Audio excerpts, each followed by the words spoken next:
साउन चाहिँ लागिसक्यो र हजुरहरूले हेर्न सक्नुहुन्छ मेरो चाहिँ यहाँ थालीमा के सजेको छ।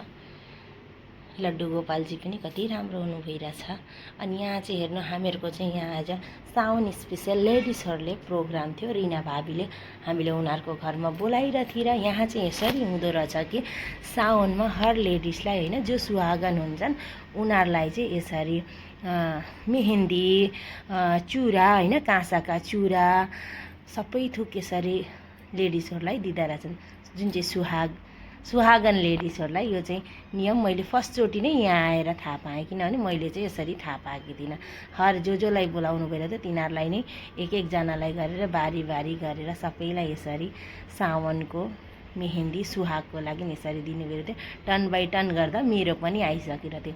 त्यो दिन चाहिँ ड्रेस कोड थियो ग्रिन कलरको, किनभने साउन महिनामा हर चिजै ग्रिन हुन्छ होइन र त्यही लागि हर लेडिजलाई उहाँले भन्नुभएको थियो ग्रिन कलरको ड्रेस लगाएर साडी लगाएर आउनु भनेर भन्नुभएको थियो। ड्रेस या साडी जो भए पनि।